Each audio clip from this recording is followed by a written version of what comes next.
sukacita tuh basisnya adalah bersyukur. Syukur itu bahasa Arab. Syakaro. Syakaro itu artinya tahu nggak? Tanya sama guru-guru ya. Syakaro itu adalah satu keadaan, bahasa Arab itu sangat deskriptif. Ya, jadi sebelum Al-Quran datang, bahasa Arab memang sudah di-preserve sedemikian rupa oleh Allah. Dan dia sangat deskriptif. Syakaro itu satu keadaan di mana saat musim kemarau, nggak ada yang namanya rumput hijau, yang ada rumput coklat. Rumput coklat dikasih ke kambing, kambing memberikan susu banyak. Syakaro. Jadi syakaro itu artinya diberi sedikit, memberi banyak. Diulangi. Diberi sedikit, memberi banyak. Pertanyaannya, lo diberi sedikit atau enggak? Kalau duit kayaknya kurang mulu, betul ya? Tapi kalau lo bisa nafas kan? Nafasnya lega kan? Masih bisa berjalan di atas dua kaki kan? Mata masih bisa melihat kan? Tidak ada tuntutan dari penciptamu untuk kau membayar apapun kecuali rasa syukur. Jadi aslinya lo diberi banyak sekali. Cuman syukur lo tuh sedikit sekali. Kenapa? Karena lo tukang ngeluh. Makanya pencipta lo bukankah mengatakan begini, oh makhlukku, sesungguhnya yang paling mengerti kau adalah aku. Inilah dia yang setiap kali diberi cobaan kau akan mengatakan gini, kenapa ya penciptaku benci sama aku? Aku diuji seperti ini, dikasih pandemi seperti ini. Sementara saat dia diberi kelegaan dia akan ngomong gini, emang gue tuh keren banget. Pikiran gue tuh emang brilian banget. Network gue tuh emang powerful banget. That's us, right? Setiap kali ada hal sulit kita komplain. Kita selalu songong, sok tahu ngerasa yang baik buat kita. Padahal yang paling ngerti tentang lo dan yang lo butuhkan siapa? Jadi pertanyaannya, punya hubungan baik gak dengan pencipta lo? Kalau hubungan lo buruk, mau dikasih keadaan apapun, kelihatannya si istimewa apapun, jangan-jangan bahkan bukan ujian, tapi azab. Masya Allah. Dan sebaliknya, kalau lo sudah punya connectivity yang sangat baik, dalam keadaan paling sakit pun lo merasa itu sebagai satu berkah. Imam Ahmad tuh pernah berkata begini, saya itu, kalau nggak salah ya, saya itu senang kalau doa saya dikabulkan, tapi saya jauh lebih senang kalau doa saya nggak dikabulkan. Kenapa? Karena saat doa saya dikabulkan, itu keinginan saya. Tapi saat doa saya nggak dikabulkan, itu keinginan Allah. Iya. Jadi paham ya, galau my friend, it's just a signal, it's no big deal. Tapi kalau lo menyenangi berada dalam keadaan itu yang salah. Jawaban singkatnya gitu sih Irgi, Masya Allah. Masya Allah. Mas bro, kita baru mulai, antum udah bikin anak merinding dari tadi. Waduh, Masya Allah deh ini. Karena gini, bersyukur, betul kita cuma dikasih sedikit, tapi kita dapat manfaatnya luar biasa. Mas Rene, saya sedikit cerita bukan buat sesuatu hal yang untuk semua orang tahu enggak, tapi cuma cerita sedikit mengenai pengalaman ke belakang kemarin. Terima kasih banyak Mas Rene kemarin tadi nanya masalah kesehatan, alhamdulillah saya sudah melewati itu semua. Sejauh ini saya sudah diberikan sedikit oleh Allah, tapi nikmatnya luar biasa. Hari itu saya pernah mendapatkan satu kegalauan besar, di mana waktu itu masalah secara kesehatan itu baru terlewati lah gitu. Tapi setelah saya bisa melakukan sesuatu dengan pekerjaan, ada kegalauan. Sebagai seorang pria, sebagai kepala rumah tangga, wajar ya Mas Rene ya. Kita mikirin anak, mikirin istri dan lain sebagainya. Karena masalah yang mungkin jadi trigger waktu itu saya sakit, itu masih ada di depan mata sebenarnya. Tapi dasar manusia kan sombong. Gue harus bisa deh ngelewatin ini. Gue harus cari cara gimana menyelesaikan masalah ini, mencari solusi, bla bla bla bla bla, semua dengan segala teori. Sampai suatu saat, mohon maaf saya bukan curhat tapi cuma sekedar cerita, hari itu saya lagi di tempat di mana saya lagi kerja, lokasinya Bali Mas Rene. Itu tempat kan tempat liburan, tempat yang enak lah gitu. Tapi hari itu saya lagi ada di hotel. Cuman saya sampai ke titik di mana saya hopeless. Apa? Saya hopeless. Hopeless. Saya sudah hopeless, tapi posisinya saya waktu itu lagi sholat asar. saya akhirnya refleks ngomong begini sama Allah. Ya Allah, saya sudah mencoba berbagai cara. Saya sudah mencoba dengan cara A, saya mencoba dengan cara B, tapi semuanya belum ada hasil.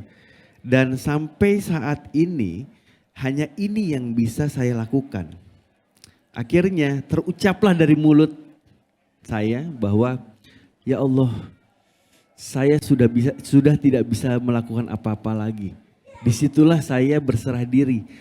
Allah, ya Allah, saya serahkan semua yang saya punya saat ini karena saya sadar bahwa apa yang saya miliki ini adalah titipanmu ya Allah. Harta saya termasuk orang tua dan keluarga saya, istri dan anak-anak saya. Ya Allah, cuman itu yang saya punya, saya serahkan, saya nggak tahu penyelesaiannya bagaimana, saya serahkan kepadamu ya Allah. Mas Rene, Masya Allah, jawabannya itu hanya dalam waktu beberapa jam ke depan di masa asar sebelum maghrib. Itu kan tadi pendek. Datang telepon dari Jakarta. Pak, approve. Itu lemes Mas Rene. Badan saya lemes, yang saya lakukan hanya cuman sujud syukur, nangis, that's it. Saya minta pulang ke Jakarta, masalah itu gone, selesai. Jadi galaunya itu udah sampai titik itu. Disitulah saya sadar, Masya Allah selama ini saya sombong banget. Selama ini saya sombong banget merasa superior.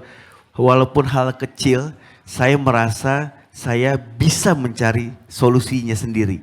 Tapi saya lupa bahwa ada yang harus saya percayai bahwa beliaulah yang hanya bisa menyelesaikan semua masalah.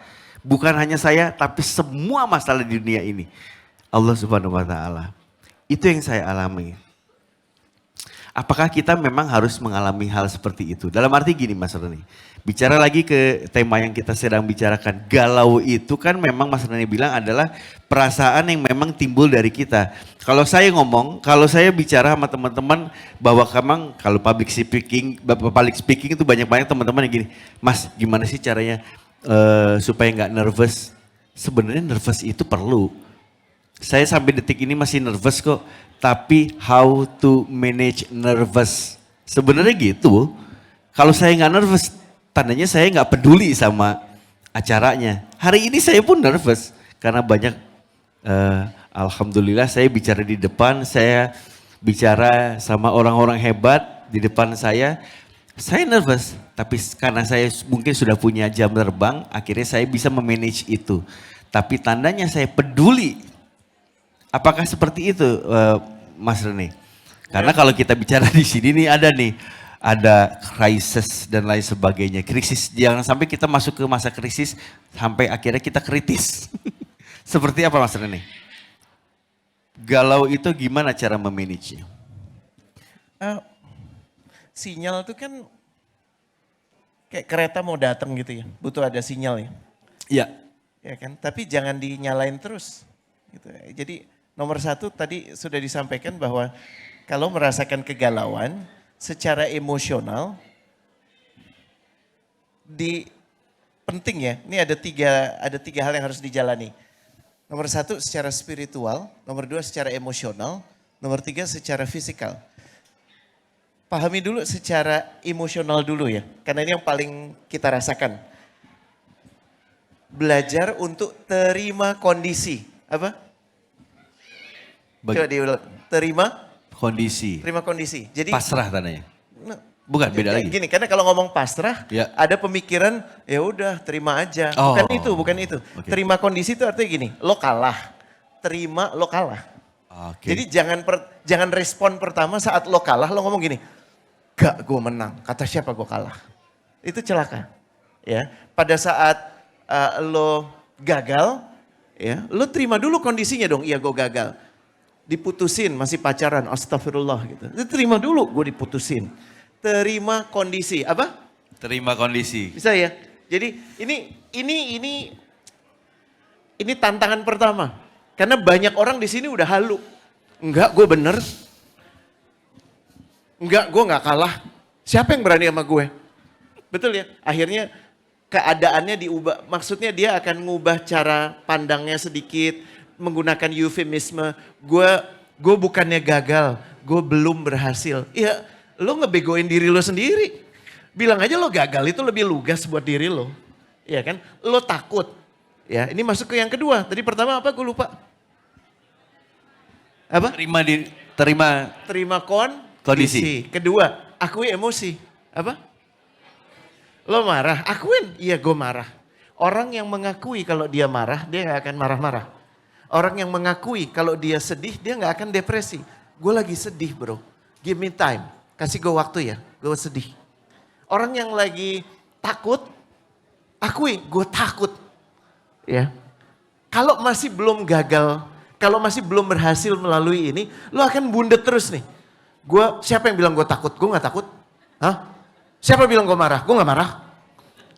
Orang di sekitar lo tahu lo marah, tapi lo gak mengakui kalau lo lagi marah dan itu celaka. Paham ya? Ini juga makanya punya teman-teman yang waras itu penting. Bukan teman-teman yang bisa bilang, ya lo emang hebat banget sih bro, emang lo wah nomor satu. Dia bro pukul aja terus bro, tendang terus bro. Difilmin bro sekalian ya bro ya. Betul kan? Sakit kan lama-lama kan? Jadi pertama apa aku lupa tadi?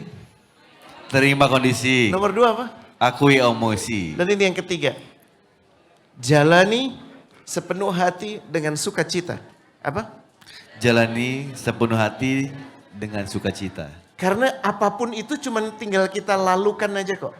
Bukan lalui ya, lalukan. Kalau lalui itu kita bengong. Tapi lalukan kita menjadi bagian yang aktif di dalamnya. Kita cuma diminta berikhtiar. Ikhtiar itu kata dasarnya khair. Jadi apapun yang baik, yang dirimu sudah lakukan tadi dalam doamu, Masya Allah. Semuanya udah dilakukan, nggak tahu lagi ya udah. Kembalikan lagi pada Allah. Ya. Cuman gini, yang penting juga untuk kadang-kadang Allah memberikan yang kau minta, kadang-kadang Allah tidak berikan. But that's okay. Yang pasti kau sudah berikhtiar. Karena yang namanya result itu domainnya Allah. Kalau kita coba ambil result itu jadi domain kita, aduh seumur hidup lo akan jadi orang yang paling gampang frustasi. Lo akan kena satu penyakit yang paling berbahaya di dunia ini. Pernah dengar gak? Namanya harusitis. Apa? Harusitis, umur berapa? 25, harusnya udah nikah. Berapa tahun udah nikah? 3 tahun, harusnya udah punya anak 1. Berapa lama kerja? Harusnya udah naik pangkat. Harusnya. Kata siapa harusnya? Iya. Masing-masing dari kita sudah diberikan, ingat kata ini ya, Allah menyebutnya di Al-Isra 83 sampai 85, innamal ya'mulu syakilatihi. Syakila, apa? Syakila. Itu kalau dibahasakan dengan sangat mudah itu predisposition. Jadi gini, semua orang itu secara khusus sudah dibentuk sesuai dengan yang lo butuhkan melalui dunia ini untuk kembali kepadaku. That's it. No more, no less. Artinya, nih gue sering banget denger di anak-anak muda ya, Mas, gue udah ambil MBTI ya mas, gue tuh INFJ. Makanya jangan taruh gue ketemu orang, karena gue introverted. Itu songong. Paham ya? Songong. Kenapa? Yang mendefinisikanmu itu bukan tesmu. Tes itu untuk memberikan gambaran kecenderunganmu. Supaya kau lebih mudah memahami dirimu. Tapi itu proses seumur hidup. Jadi jangan songong lo merasa introvert jadi lo gak mau ketemu orang. Paham ya? Dan artinya apa? Apapun yang ada di hadapanmu saat ini, itulah yang terbaik yang diberikan Allah. Itu yang terbaik yang diberikan Allah. Jalani, jangan pengennya yang dimiliki orang lain. Atau kalau orang temen lo dapat naik pangkat, dapat kerjaan, lo yang demam. Gimana dong? Iya enggak? Dan lo punya kebutuhan untuk ngukur, gue lebih baik dari dia. Gue lebih baik dari dia sebagai karyawan di sini, sebagai semuanya. Jadi ada ukurannya. Dan kita tuh kan menurut gue gila sih membuat klasifikasi pemenangnya itu menurut gue sakit sih. Karena setiap orang hanya akan dimintai pertanggungjawaban atas apa pilihan-pilihan hidup dia. Setuju. Ya. Betul. So, take it easy aja bro. Jadi itu tandanya dengan kata lain kita harus Ah, berdamai dengan harus. No. Nggak, ini koreksi kalau saya salah. Tapi asumsi yang Iya, saya dapat, maksudnya dalam pengertian yang saya that's dapat the itu. word. That's the word. Jangan gunakan kata itu. Oke.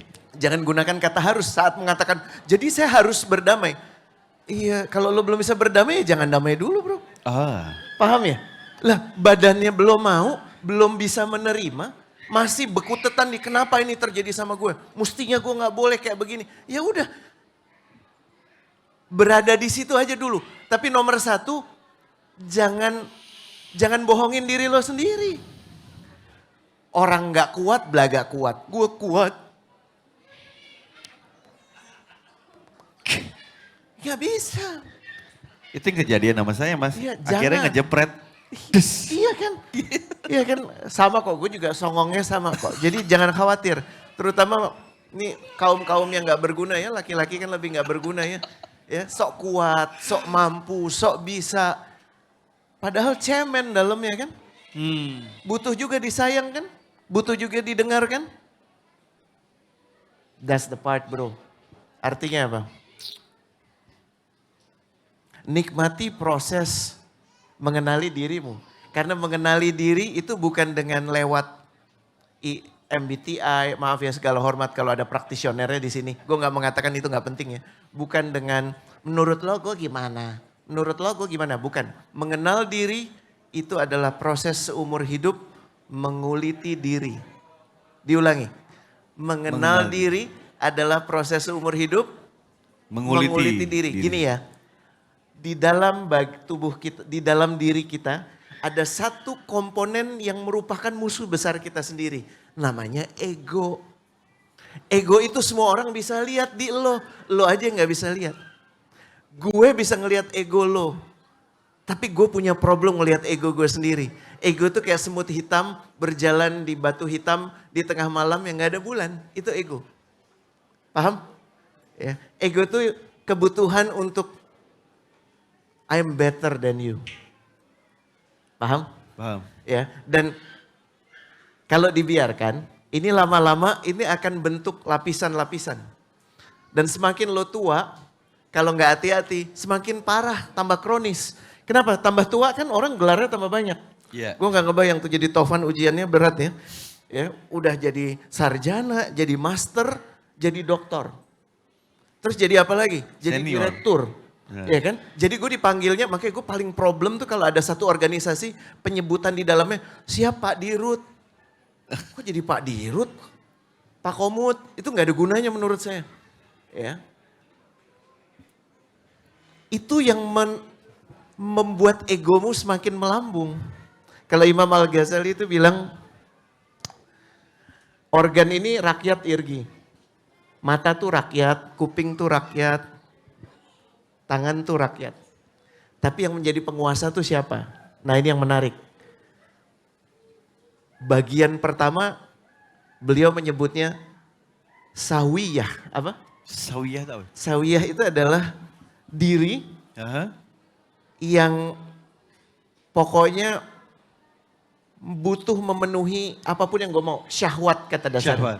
Ya, jadi kan gini, badan ini kan sebenarnya diinfus aja udah selesai, lo nggak butuh makan, infus cukup.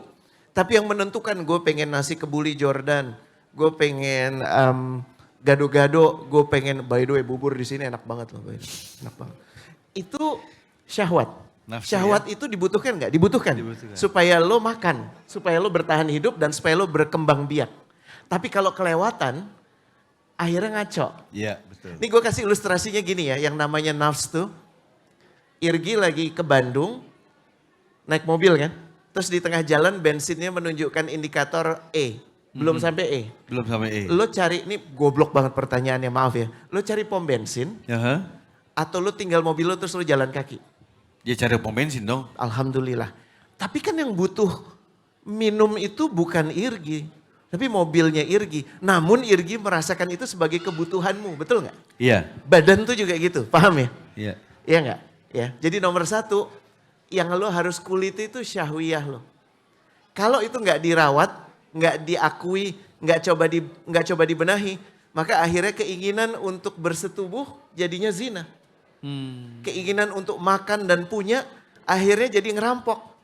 Akhirnya punya 56 miliar, walaupun gajinya maksimal 52 juta. Yang kalau kita hitung, lo butuh kerja 84 tahun, tidak pernah turun gajinya, terus menerus gaji segitu, ya Nggak ada selama puasnya. 84 tahun untuk dapat 56 miliar. Ternyata ada 37 miliar lagi tabungannya. Ternyata ada yang lain. Itu namanya greedy, rakus. Iya. Lo bukan cuman merasa, awalnya gini, kan gue butuh hidup. Menarik ya. Iya. Terus habis itu anak gue kan butuh hidup. Cucu gue butuh hidup, cicit gue butuh hidup. Dan akhirnya dia udah menuhankan dirinya bahwa yang memenuhi kebutuhan keluarga gue dan zuriat gue adalah gue. Sakit gak? Sakit gak?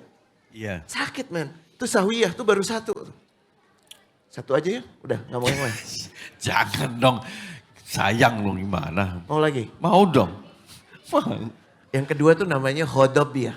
Hodob ya. Hodob itu amarah. Gini ya, amarah itu pada kadarnya baik. Karena gini, misalnya, gila bro, ada orang ngutipin pajak, duitnya 56 miliar, tapi gaji dia cuma 52 juta. Terus lo ngomong gini, ya sudahlah ya, Allah sudah memberikan dia rezeki. Ya kan, itu sudah diatur oleh Allah. Something is wrong with you. Lo gak punya sense of justice. Ya, hodop itu dibutuhkan untuk menegakkan keadilan. Tapi berlebihan itu bisa membunuh orang. Menarik ya? It's the same thing, sama. Hodopnya tuh sama. Cuman yang satu untuk menegakkan keadilan, yang satu untuk menciderai orang lain. Menarik ya? Oke, kalau yang sisi yang kedua coba boleh penjelasannya Mas Reni. Kenapa?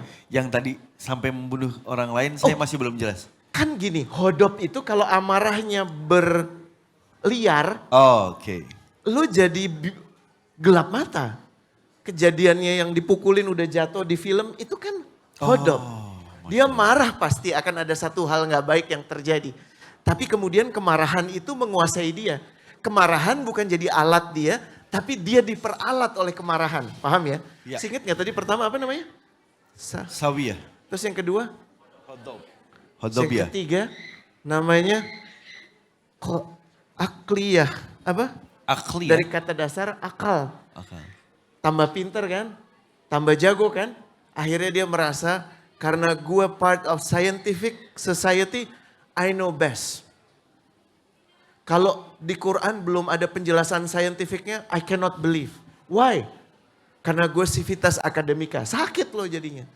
Ahli di Jerman itu dulu pernah ngomong bahwa yang namanya angin itu berasal dari gerakan pohon. Ini abad pertengahan. Kita akan ngomong gini, goblok banget tuh orang. Kurang jauh sih mainnya. Dia belum pernah ke gurun sih. Nggak ada pohon, anginnya banyak. Kenapa? Karena dia meyakini akal dia yang paling superior. Hati-hati ya. Ya. Dan yang terakhir namanya kolbiyah. Kolbi. Kalbu. Oh. Kalbu itulah ruh bersemayam. Kalbu itulah yang akan punya connectivity langsung dengan pencipta kita. Pertanyaan, jangan-jangan yang kita kasih makan sehari-hari itu cuman syahwatnya. Itu cuman akalnya, itu cuman hodopnya atau lebih parah lagi, cuman fisiknya. Jadi lo lupa kasih makan roh lo. Roh lo tuh lapar, tapi lo gak pernah kasih makan. Makanya galau terus. Kenapa? Karena ruhnya gak dikasih makan. Kasih makan ya ruh kita ya. Oke. Ini banyak ilmu. Saya lupa tadi bawa pulpen sih ya. Tapi ada lah nanti rekamannya ya. Gak apa-apa. Mas. Gue ada buku nih kalau ada yang mau. Irgi udah dapat kan? Yes, alhamdulillah. Terima kasih Ingat banyak. ya. Saya ngeduluin, mohon maaf. Penulis tuh seneng bukunya ya bukan dibaca ya tapi dibeli ya. Nah, ini cuman sekedar ajakan supaya Anda beli gitu ya. Iya. Anakku banyak ya jadi kami butuh royaltinya kecil soalnya alhamdulillah. Biar seneng lagi nanti tolong minta ditandatangan lah. Oh, dengan senang hati, Masya Allah. Nanti ada ekstra 100.000 ya Iki. Oh ya gak ada masalah, yang penting bukunya udah di tangan. Baik Mas Reni, kalau begitu dari sekian banyak penjelasan Mas Reni, idealnya gimana? Nggak ada, masing-masing cari idealnya sendiri. Buang jauh-jauh pemikiran ideal karena manusia tidak pernah diciptakan ideal. Tapi menuju ke keidealan. Dan menuju keidealan adalah dengan dia menguliti dirinya. Semakin nyaman orang menguliti dirinya, semakin asik. Ya. Contoh menguliti diri itu dia senang make fun of himself, itu sehat. Kalau orang udah nggak bisa make fun of himself, dia akan di make fun sama orang lain dan dia akan marah sama orang lain. Bercandain aja diri lo. Karena sepenting apapun diri lo tuh nggak penting, men. Gue kalau ngomong sama istri gue tuh nggak penting. Kalau punya istri yang seperti itu, syukurilah. Ya, karena dia akan jadi check and balance lo yang paling baik. Gini ya, kalau pasangan lo aja males sama lo, ya, that's a difficult sign. Lo nggak ada pengingat. Ibu ketawa. Ya. Kenapa sih? Emang pasangannya? Percayalah, terutama laki-laki, gue ngelihatnya ke lo semua ya. Mau sekeren apapun lo di luar sana, tapi di rumah lo gak punya harga, you are nothing. Paham ya? You are nothing.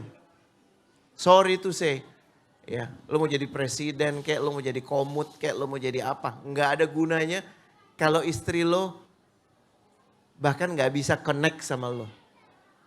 Karena orang yang paling ngerti lo adalah orang-orang terdekat lo. Kalau orang di luar mah gampang banget lo bohongin. Tapi keluarga lo yang bangun sehari sama lo, yang tahu kebiasaan buruk lo, yang tahu ngorok lo, yang tahu anduk basah yang lo taruh di atas tempat tidur. Dan mereka masih memilih, istri lo masih memilih bersama lo.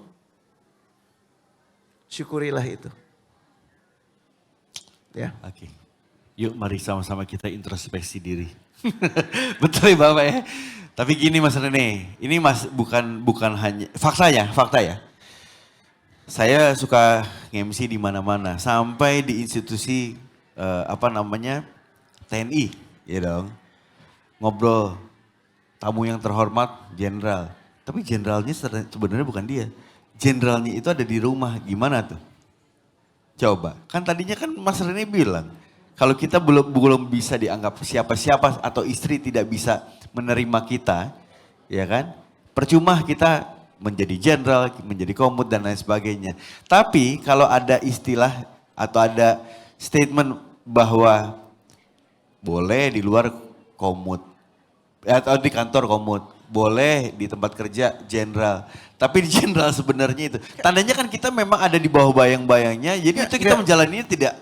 Menurut gue liatnya lebih lembut aja sih Irgi. Kan begini, Arijalu qawwamuna 'alan nisa. Kalau nama perempuan yang lekat dengan perempuan dan menjadi nama Allah adalah Rahim, Ar-Rahim. Rahim itu ada di perempuan. Yeah. Kalau laki-laki itu namanya Al-Qayyum. Qayyum itu artinya yang dia tegaknya, tonggaknya itu tidak tergantung yang lain. Maksudnya gini, kenapa kita mesti pusing kalau istri kita merasa dia lebih bos? Menurut gue itu tanda kewajaran justru. Artinya lo berhasil memberikan psychological safety buat istri lo.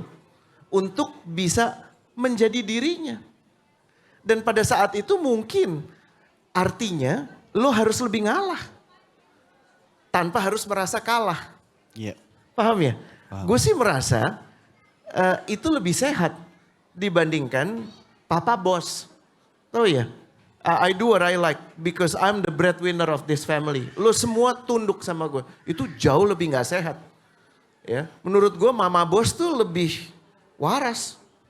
Karena kita perlu kondisi-kondisi itu ya. No, karena gini, perempuan itu kan madrasahnya anak-anak, betul ya? Setuju. Psychological safety perempuan itu jauh lebih dibutuhkan. Dan maaf ya, tanggung jawab lo laki-laki bukan cuma sama istri lo, tapi sama anak perempuan lo, sama ibu lo, sama kakak perempuan lo, sama adik perempuan lo. Lo bisa gak memberikan psychological safety? Dan atas nama psychological safety, gue dianggap tunduk, gak apa-apa. I'm happy. I'm happy. Kenapa? Dengan begitu istri gue lebih tenang. Iya. Ini tanya, tolong dikonfirmasi ke istriku ya. Ini kan gue ngomong di sini karena gak ada istri gue aja ya. Jadi berani ngomong begini gitu. Tapi aslinya seperti apa cek sama istri gue ya. Oke. Mas, ini saya tergelitik banget dari tadi nih. Karena di cue card saya ini ada quarter life crisis, middle crisis, atau segala bentuk krisis lainnya. Korelasinya dengan tema kita? Krisis itu kan keadaan di mana ada peluang, ada ancaman. It's as simple as that. Lo mau bikin 10 years crisis is fine. Ya, cuman sekarang yang jadi masalah orang tuh menikmati kekrisisannya itu problem gue di situ doang. Jadi menjual itu sebagai brand, menjual itu sebagai minta dipahami. Iya enggak? Pahami aku dong, aku kan lagi quarter life crisis. Lah, lo bukannya berusaha memahami orang, lo minta dipahami terus. Ya, ini something proses tumbuh kembang kita. Tinggal lo mau berproses apa enggak. Iya enggak? So it's no big deal. Keadaan itu sengaja dihadirkan di lo saat ini, umur 25. Tapi siapa tahu di umur 27 ada lagi. Di umur 29 ada lagi. Musibah itu kata dasarnya as-sabah. Sabah itu artinya menembak sesuai sasaran. Orang Arab tuh bingung. Kenapa Quran itu menyebutnya musibah. Bukan haritha, bukan haditha, bukan bala. Tapi musibah, kenapa? Karena atas apapun yang terjadi dalam hidupmu, itu tanda cinta Allah. Cuman lo ngelihatnya begitu nggak? Karena kadang-kadang lo masih ngukurnya gini, I don't like this is going to be bad, I'm not going to have a job, this is going to be bad. Lo pernah nggak mikir, lo nggak dapat kerjaan ini karena Allah lagi nyelamatin lo dari pekerjaan yang buruk itu. Pernah nggak lo mikir gitu? Lo nggak dapet orang yang lo cita-citakan jadi pasangan lo. Gue harusnya sama dia, gue udah menginvestasikan begitu banyak waktu, upaya dan segala macam. Pernah nggak lo berpikir bahwa dia itu mungkin buruk buat lo kalau jalan terus? Coba dibalik dulu deh. Prasangka baik lo itu kepada Allah dong. Lo cari excuse sebanyak-banyaknya untuk Allah. Bukan minta dicarikan excuse untuk lo. Itu kalau mau jalan menuju kewarasan tuh gitu. Saya mencoba memahami karena saya sekarang ini lagi belajar ke arah situ. Masya Allah. Setelah melewati ujian kemarin. Apakah itu artinya saya mencoba untuk ikhlas Mas Reni. Apapun yang saya dapat sekarang ini, saya nggak mau jadikan itu satu hal yang menyebabkan saya jadi galau. Saya ikhlas aja. Ya. Tapi tujuan utamanya adalah, alhamdulillah waktu itu pernah ada ustadz yang bilang, apa sih tujuan kita sebagai muslim hidup di dunia ini? Ada yang jawab A, B, C dan sebagainya. Ustadz itu cuma ngomong, kita sebagai muslim ini cuma mencari ridho Allah. Jadi saya pikir mungkin alhamdulillah saya bisa sampai ke sini. Hari ini ketemu Mas Rene, ketemu hadirin semuanya. Masya Allah itu karena ridha Allah. Kalau Allah tidak ridho, tadi itu jalanan macet banget Mas. Saya nggak nyampe mungkin tadi di tepat waktu. Alhamdulillah begitu pakai GPS, loh kok GPS-nya tiba-tiba waktunya itu makin berkurang. Tadinya wah nih saya pasti nggak dapat nih, tiba-tiba karena ridho Allah saya nyampe loh, alhamdulillah, dan alhamdulillah tadi bisa sholat dulu. Masya Allah. Itu kan indah Begitu. ya. Iya. Udah pernah dengar cerita unta merah belum sih? Nih. Silakan, apa itu? Gimana ceritanya? Cerita dong. It's so fun gitu kan, zaman dulu tuh ada satu sufi yang udah tingkat dewa gitu deh. Jadi orangnya tuh sering dilihat sebagai orang malas, tapi emang dia udah pembawaannya adalah udah sedemikian Iya. Sorry Mas chill. Rene, agak ke distract tadi soalnya di-twin masalah menit, saya nggak mau ngelihat menit. Oh, oke. Rugi. 10 menit ya, siap. Ini ilmunya banyak banget nih. Silakan Mas Rene. Makasih. Jadi dia sebutnya Pak Sufi gitu ya. Iya. Terus dia dapat lagi jalan sama anaknya di tengah gurun gitu. Terus dia ketemu unta merah. Unta merah tuh kayak Lamborghini merah gitu ya, tahu ya? Tahu Lamborghini dong? Punyanya Rafael Alun, dia lagi ya, sentimen. Ya, jadi dia bawalah si unta merah itu pulang kan, terus semuanya pada gini, oh my God gitu ya, cinta Allah padamu besar, beruntungnya kau gitu. Menarik jawabannya. Si Pak Sufi dia bilang gini, good, bad, wallahi. Enggak impress, enggak excited, biasa aja. Kesel ya. Terus warganya enggak asik banget sih gitu. Terus besoknya si unta merah ini ditunggangi sama anaknya. Terus anaknya naik dong. Karena unta ini liar, jatuh. Anaknya kakinya patah. Semuanya bilang dasar unta bawa sial. Ya kan, ini gimana sih? Potong aja. Ya kan? Terus jawaban dia tau gak apa? Apa itu? Still the same. Good, bad, wallahi. Wallah. Orang kesel kan? Iya, iya, iya. Anak lo sendiri lo. Ya. Terus nggak berapa lama kemudian dapat kabar negara dalam keadaan perang. Iya nggak? Jadi semua orang, anak-anak muda harus masuk untuk perang. Kecuali anak dia. Karena anaknya kan lagi, Iya, ya kan? cacat. Lagi cedera gitu. Terus si sultannya datang ke situ jatuh cinta sama si unta merahnya, dibeli. Dia dikasih gelar kebangsawanan dan segala macam. Betul ya? Terus semuanya pada bilang, let's celebrate. Ya kan, sekarang bukan cuman Pak Sufi, tapi jadi Pak Bangsawan. Terus jawabannya, good, bad. Wallahi. Bro, ini mau diterusin sampai tengah malam ceritanya bisa gitu ya. Dan ganti nama Pak Sufi itu jadi nama lo boleh nggak? Ya, cuman attitude-nya bisa nggak lo pertahankan? Jadi biasa aja, lo dapat gelar, good, bad, wallahi. Dapat kerjaan, good, bad, wallahi. Nggak dapat kerjaan, kerjaan yang udah confirm dibatalin. Good, bad, wallahi. Dapat suami. Good, bad, wallahi. Gitu ya, betul ya. Iya nggak? Ya. So, dalam segala hal yang kita nggak sukai, ada 3 blessings dari Allah, bro. Hal yang kita nggak sukai, kalau kita sukai nggak susah ya. Iya, iya, iya. Yang pertama itu, it could be worse. Lo jatuh, kaki lo patah, yang kiri bisa patah dua-duanya. Benar nggak? Iya. Iya. Terus kedua, ini cuma urusan dunia. Dunia itu kata dasarnya kurang lebih artinya tuh rendah. Sementara, why a big deal? Lo mau berapa lama sih di sini? 60 tahun, 70 tahun, 80 tahun. That's it. Akan selesai. Dijamin. Mati itu bukan hukuman ya Bapak Ibu ya. Mati itu kepastian. Kepastian. Iya. Yang hukuman itu yang pertama namanya bencana yang ditimpakan Allah. Yang kedua yaumil akhir. Yang ketiga neraka. Mati itu udah kepastian nih. Paham ya? Jadi ini cuma urusan dunia dan terakhir nggak ada hubung. Kalau nggak meresikokan akhirat lo, kenapa lo mesti galau? Lo galau tuh kalau bisa beresiko akhirat lo, galaulah kau. Ketinggalan sholat asar, galaulah kau. Udah seminggu sholatnya nggak pernah tepat waktu, galaulah kau. Udah mau masuk Ramadan, nggak punya persiapan, galaulah kau. Tapi nggak dapat kerjaan, galau. Belum nemu jodoh, galau. Nggak dipuji temen, nggak dikomentarin temen, nggak di like temen, galau. What's wrong with you? Lo tuh physical being atau spiritual being? If you're spiritual being, focus on the thing that matters. Kalau physical gampang karena kelihatan. Fokus pada spiritualnya. Kuliti dirimu. Bercandain diri lo. Ya, anggap remeh diri lo. Orang tuh kalau udah di basement 3, gue tinggal di apartemen, yang paling rendah tuh namanya basement 3. Nggak bisa turun lagi. Jadi lo nggak gampang tersinggung. Paham ya? Kalau orang ada di lantai 3, turun ke lantai 2 tersinggung dia. Tapi kalau dia ada di basement 3,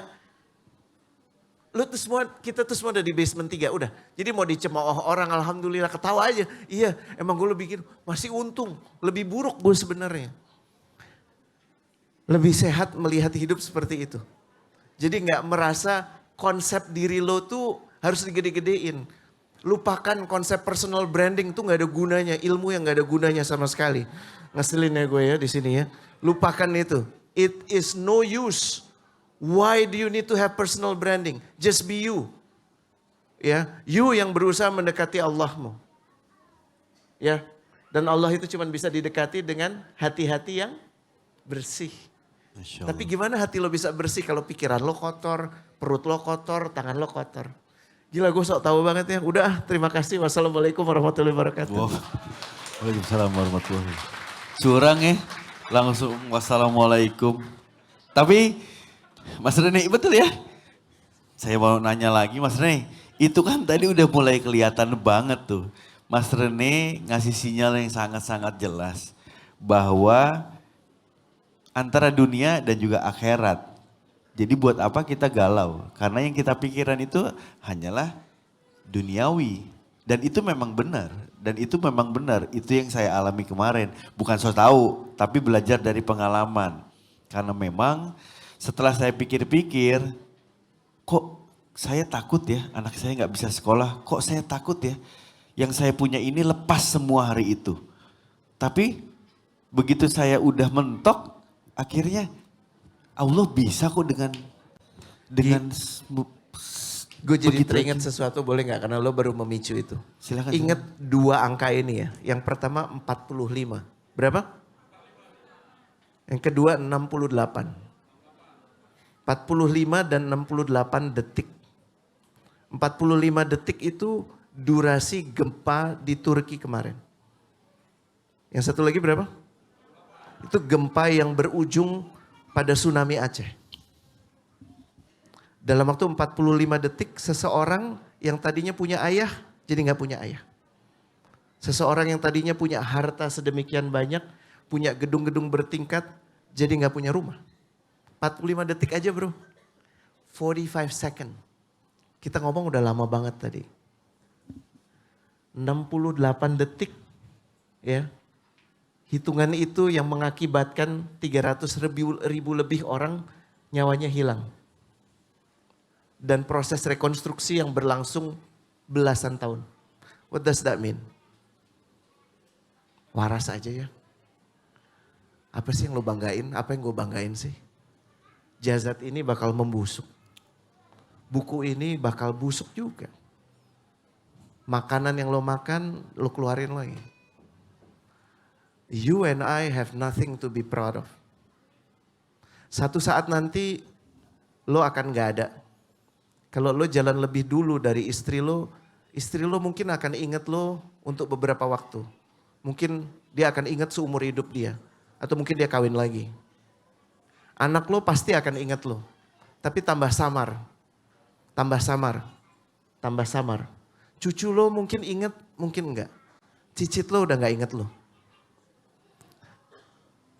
Tapi ada satu zat yang mengingat lo.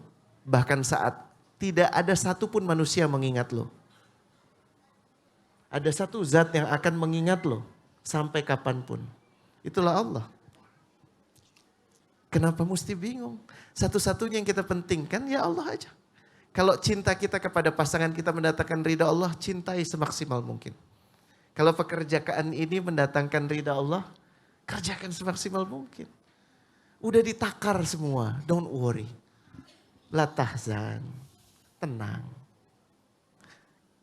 Bahkan ada keberkahan dalam keterbatasan yang saat ini lagi dititipkan kepada lo. Keterbatasan sehingga lo gak usah mikir macem-macem. Gak pengen mau macem-macem. Keterbatasan yang menjaga lo.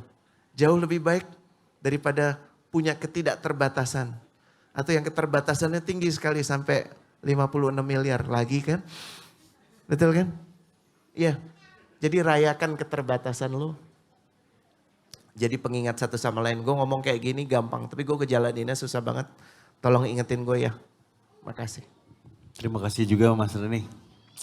Terima kasih banyak juga untuk Bapak Ibu semuanya yang sudah hadir. Tapi terima kasih banyak nih karena saya mohon maaf duduk di sini hanya mewakili semuanya yang ada di sini. Tapi terima kasih banyak semua yang disampaikan oleh Mas Reni ini insya Allah bisa saya jalankan di kehidupan sehari-hari. Dan saya sadari bahwa apa yang saya dapatkan selama ini semuanya hanyalah duniawi. Yuk kita sama-sama menyerahkan semua yang mungkin kita rayakan selama ini, selama umur kita ini sebagai titipanmu ya Allah.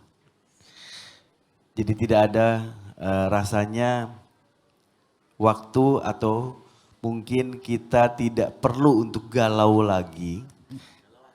Galau akhirat itu penting. Tapi saat kita galau terhadap dunia, mungkin kita bisa lari dan kita tebar itu sajadah.